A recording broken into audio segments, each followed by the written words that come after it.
we have got so many public sector enterprises across various sectors. Like there are 19 major clusters where a lot of public sector undertakings are there. So EdCIL being the only public sector undertaking in the education sector, so don't you feel like there is a need for more PSUs in the education sector, or the government's mandate to take on the education through PSUs is working as a different strategy to work for? Are you trying to ask me whether we need more Like public sectors why is it so that there is only one PSU in the education sector, while India is such a young nation and we have so big mandate with us to implement so many big programs like Yeah, such? I agree with you. See, actually, I also do. I sometimes do feel we were set up in 81, 82. We are 30 years old and we are the only ones so far. And at that time, I think it was a very far-sighted and a very good idea to set up a company like this, which is the education sector, for promotion and helping out as educational consultants. You know, there's consultancy in management and other things, but to set up a school or a college or any other institution, what exactly is required? It requires a little specialization. Today, definitely, we've come a long way even in 30 years, and with the kind of outlays and with the RTE and the need for education in a country like India. I mean, in fact, in a recent target setting meeting, I did say, but I did say that we need 20 such companies. There should be 20 EdCILs in India. You know, I do agree with that. And we have just stayed one, and we are also very small. In fact, we were also somewhere hovering around 30-40 crores into our turnover, but now we are trying to touch about 100. And actually, even we can do more. But and we were set up with a very small paid-up capital. Our paid-up capital is only 1 crore and 25 lakhs. We were set up with that much of a capital. Because it's the human capital. Which even 30 years ago was a small amount of money. Yeah. So I mean, actually, there is a need and there's a requirement, and 20 such companies will also get enough work to do. Okay, Sure. I agree. Sure. Vis-a-vis the advanced countries like UK and US, we have got so many analytics-based studies and reports in the education sector. For example, Engineering UK brings out its annual report, which is a detailed analysis of the job prospects, maybe 10 years down the line. There is a clear projection that by 2020, UK will have to double up its annual capacity of intake of engineers in their colleges and all. Now in India, when we opened up and we have got so many of the colleges, there are very diverse opinions. The regulators, they say like everything is going on well, but the industry is saying that out of 4, only 1 is employable. So how do you see the role of an organization like EdCIL to bridge this gap on an analytics based, on industry information based projections of the need, demand and supply gap, so that the opening of the new colleges or the recognition of it can be duly organized? Yes, see, that is an area where in some cases we have also worked, in the sense that there is definitely a very big gap between what is coming out of the engineering colleges and what is the employability level. So the synchronization between industry and education departments, there is a lot that can be done. And what I can say is it's a concept which is yet to, it has started in India, people have started thinking on those lines, but it has yet to really take root in the real sense. See, we're all talking about it, we all feel the need, at many fora this is discussed, but unfortunately when the actual, there are only few examples of successful models where industry and the institutions have worked together and come up with. It's not only UK, even USA, there's a total match of industry. So, and when they come out, they get into the industry fast. But here I think we are very slow in that collaboration. And the syllabi changes, etc. Running off institutions is a little, is a long drawn process oriented thing. So immediately you cannot change your syllabus also. So those are, if you have to make them employable, then you have to know what the industry needs and immediately teach those people here. So definitely there is a, but I don't see EdCIL getting into that role because we are not a regulatory body. Mm-hmm. And we don't have powers for regulation. As a consultancy, yes, we are in the role, and we have got into it at some time when we found clients like that. So as a consultancy, we can. But I think now the need is to actually have a regulate. I mean, there should be a policy decision on it. That so much of the syllabus will be determined by what the industry needs. That I don't have I mean, as a EdCIL, as a public sector, that's a sovereign kind of function which the government has to undertake, you see. Okay. So I EdCIL. do not, I mean, even if I feel, I agree with what you're saying and I know there is a need. So as a consultant, I can jump into the market, get one industry and get a private, but I don't know whether the regulations are, given the mandate, yes, we can think about it, definitely. But right now, it's not our mandate. Okay. Okay. It's not our mandate. Okay. Because we don't have any regulatory authority. So does EdCIL also on its own, being a consulting organization, brings out its own outlook and own studies like inspired kind of? We do monitor a lot of studies and we do help in making a lot of studies, but we Okay. don't have our own as such. Okay. Yeah. But on behalf of the government, there are a lot of studies that we have to take, especially for the school education and things like that. Okay. Yeah. And one last question, like how do you think, like in all its challenges and constraints which we have got, that India can really emerge as a preeminent global destination for higher technical education across the world? What all needs to be done? What time frame you think would be I required think for more that? than a time frame, we need a mindset change. We've got to be very sure and clear whether we want to do it or we not. Okay. And at the higher, I mean, at everywhere, see, because India is a country, we ourselves are not feeling that we are ready. I mean, we are striving to be global, but I mean, I'm just giving you an example. I don't know how you would quote, don't quote or misquote. I mean, just to give you a perception. At a very serious discussion of how to look after foreign students in India, what facilities to give them, a very strong thought and a very vocal thought came from a very large section of people who are in the positions that they matter, that we have enough of our own students to care for. Why should we can't divert our energies to the foreign students. So that really makes everything very grey and very hazy. So first, we have to be, so that is sure, because we are a very high demography country. We are highly populated. So we always have our own need. If we have 10, we need 20. If we have 20, we need 100, anything. Not only schools, not only higher education, we need more of everything because we are very big and in terms of population and we are growing very rapidly on that. So definitely we will never have enough. There will always be that gap. But now the question is, when you're talking of global positioning is, it just doesn't happen just by talking. Firstly, we got to have the mindset that no matter, even if we have nothing to eat ourselves, we got to do it. So if we think like that, only we can think of becoming a global destination in attracting people to come here. We have to have really clear set policies. Now, I mean, you see countries where all our Indian students are going, they are flocking to their own foreign countries. There's such a lot of students go and they pay so much of money in America, in Australia, in UK to study. Because okay, they can afford it or they can take loans. But we don't have that return over here. There is an interest in India, definitely, what I have seen from my global tours and interacting with people within the education sector all over. There is an interest in India as a country, very curious and things like that. There is also an acceptance that Indians, when they come to our countries, they do very well. But nobody still trusts that they will come here and they will, go back very enriched or something like that, as far as education is concerned. I think what baffles them is infrastructure. Poor infrastructure is a very big disadvantage.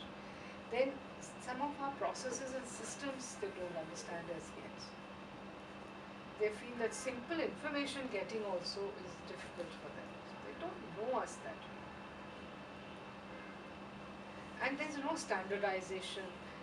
Then there is a lot of other technical process. There's a question of recognition of credits. In their countries also, many students don't mind coming. We were in America for a seminar where I was heading one of the subcommittee groups.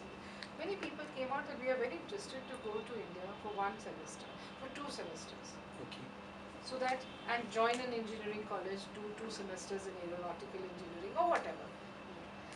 But my country here does not recognize those 2 semesters as credits for me. So why should I waste my time going to India? I'd rather go to a country where my credits will be recognized. Because after that, student also has limited time, he wants to get his degree and get off. So those kind of things, we have to still build our alliances with them. Now, how can the larger campaigns of positioning India as a tourism destination, as a cultural tourism, now India is emerging as a medical tourism destination, as an education? Medical tourism, they have, you see, it's the proof of the pudding is in the eating. Mm-hmm. Medical tourism is going on in which of the names you just tell me? Shankar Mitra. Yeah, Shankar Nitran, Max, Fortis, Artemis, Apollo, The quality ones. the quality ones. Mm-hmm. So same way you've got to come up with very quality institutions with world-class syllabus, with world-class facilities, with world-class faculty. We are suffering a lot today because of lack of faculty, facilities, there's limitations. So people, medical tourism will happen, then they come and they stay in these world-class facilities still at a reasonable cost as compared to where they would have gone. So they feel they're getting value for money. You know, they will not be happy to come and stay in a hostel where they will send photographs of like that father I told you a week later, that these are the horrible conditions under which my son or daughter is studying. So we've got to get into that. And then we have to go. So this requires a lot of, and as a nation, as a government, we have to be very clear. That's why I said the mindset is the main thing.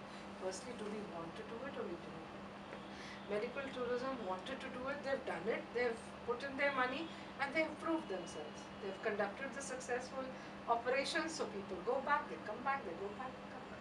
I mean, you go to Apollo, you go to any of these hospitals, you see only foreign nationals now.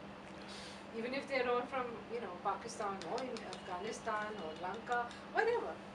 I mean, I think Apollo here is full of all the South countries, people. And even Africa.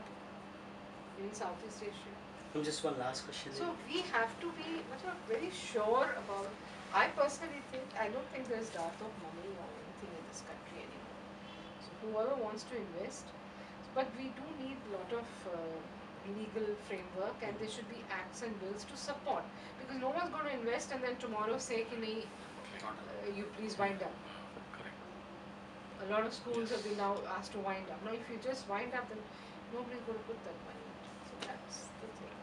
Well, being someone, like, what do you think that why we should really do that? As someone, as a visionary, as a leader, like, why do you think that India should position itself as an emerging global destination? See, I'll tell you, we all know that, we are a subcontinent. Education is the best form of soft diplomacy. Education builds the friendships which you build as a 16 or a 17 or a 20, and you study together for 5 years, can never be replaced when you grow older.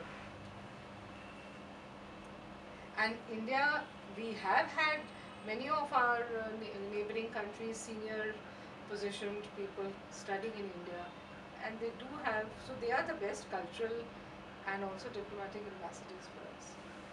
It was just a small example. We had placed some students from Rwanda many years ago, and one of the students then became the education minister of Rwanda. So, and then she came back as education minister delegation, and the first thing she said, I want to go and visit EdCIL, because, I must go. And then she was very happy to find this big building, because apparently when she had been sent as a student, we were somewhere in Sabdajang or some hired building, you know. So, I mean, and then she sent so many other students, and you know. So, what I mean is, it's a goodwill that money can't buy. It's, so that is why, as in our educational institutions, your ties are built for life. So, if we are a subcontinent and we want to play, and we are in a position to play a very positive, constructive role in the world affairs, education, it should be a natural step for us. It's a very good soft diplomacy tool that we have. Thanks a lot, ma'am. Thanks a lot. Extremely thankful. You know what? I'll just give you a thing. Don't quote me, but I'll just explain it to you. I was once traveling with my little children on a local train in Calcutta. And I was speaking to them in English, and one of my daughters, who was hardly 4 or 5, she went near the window. So I just said, beta, don't go near the window, come this side. One vague guy just walks up to me and he says, please don't talk in English. So then I looked at him and I said, what's your problem in life? When I spoke to him in Bengali, he said, oh, so you know Bengali? I said, of course I know Bengali. And I said, along with Bengali, I know many other languages. So it's my problem what I want to talk.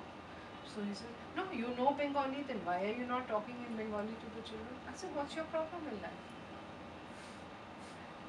So, I mean, the communists, that time it was dominated by the communists, they made sure that English starts only from class 5 or 6 in those state schools. So why are we apologetic about it? Why? Because why are we not accepting that we have failed, our state language has failed to make it to the international level? So whether you like it or not, it's your choice. If you want to make your child study in a fully Bengali medium school, he may do well. I'm not saying that, but he will definitely be at a disadvantage as far as his language is concerned when he go for admissions anywhere else. So, but we don't want to accept that. But things are changing. But the thing is that the culture takes time. You know, nothing changes like that. And so there are people like with this mindset even in the government. There are people like that even in our highest parliaments. So that is why they don't allow things to happen. If I put something on the table, you start suspecting me. We are still not a non-corrupt nation because our ethical values, if you have to run a nation, you have to take some very strict or you have to take very tough decisions. When you take those tough decisions, there is hue and cry. When you don't take the tough decisions, there is hue and cry. So you as a nation, see the medical tourism you're talking, they are the very rich private people who have got into it. Except for AIMS, I don't think Deen Dayal Upadhyay Medical College or anything is a tourist destination. For that matter, वो कौन सा है वहाँ जो उधर Delhi government का है जिसका हम भी टेस्ट करते हैं वो रिज के पास है वो हॉस्पिटल हिंदूरा बड़ा हिंदूरा that's not a medical destination और tourism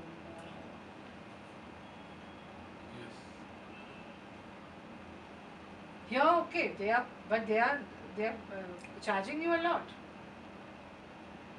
But tomorrow, if the government come, I'm talking of regulation, not from a point of view of regulation body. No, I'm talking of the government's sovereign function.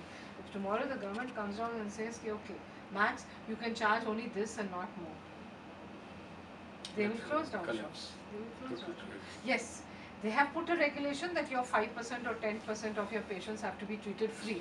That clause they have put. So that they can monitor and should monitor, to ensure that those people are complying, or whether they are complying or not, I don't know. But you got to, that is why our public-private partnership in education has not taken off. I have attended thousands of meetings, I'm exaggerating, at least 12, 14 meetings I have attended on public-private partnerships, but they have not taken off. They wanted to set model schools for the government under public-private partnership. Why? Because public-private partnership can be, there is something for you, there is something for me. If it's something, everything is for me and I'm going to tie your hands and I'm going to tie your feet and I'm going to clip your nose and then I'll say you perform. I cannot, it cannot happen. This is what is happening. So in case It's of not taken over and taken off at all, and that's why this industry and education partnership also has not come. sure. Whereas I forget, my memory is going bad, but companies like Walk Hard and all these multinationals, they have a lot of say in the lab work in even community colleges and all in America, because they fund. They say, okay, this is the money. You please do research for us.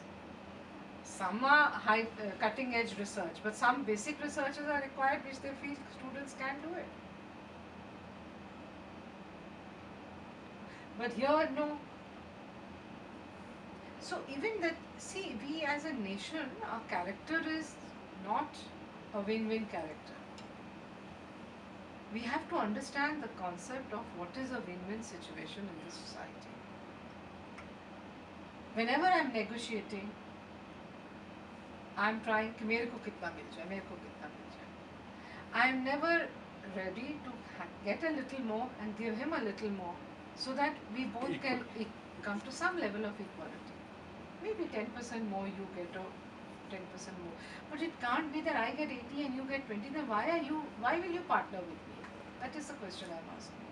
That is why education thing has been taken over. And I can tell you very much, the big institutions who have invested also, their investor must be not sleeping very well. कि कब मेरे बोलेंगे कि बंद करो दुकान और घर जाओ. So is there some regulation even in the fees of the foreign students, or it's open?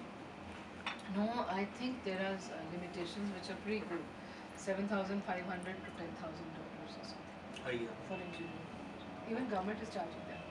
Okay, the universities also charging as per their mandate. Universities, they are not very sure if they are following this bracket.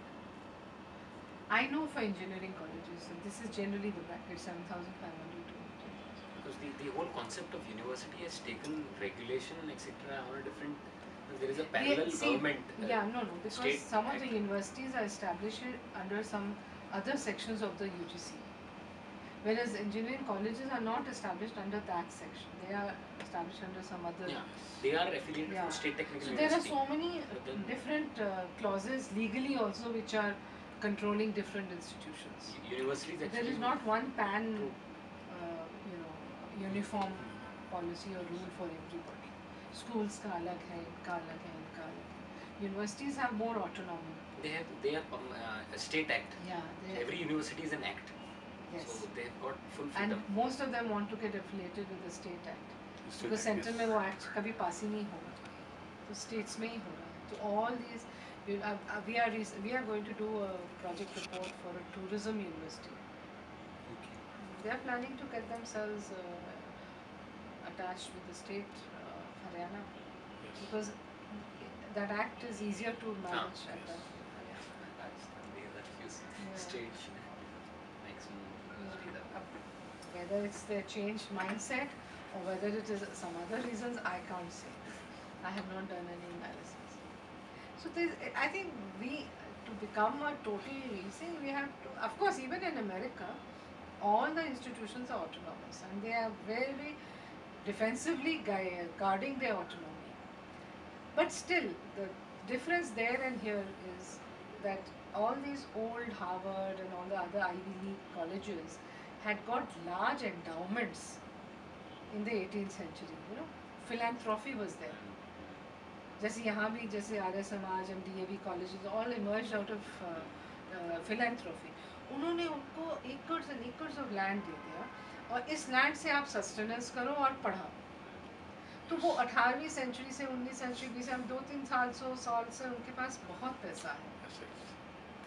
Assets उनके बहुत ज़्यादा हैं.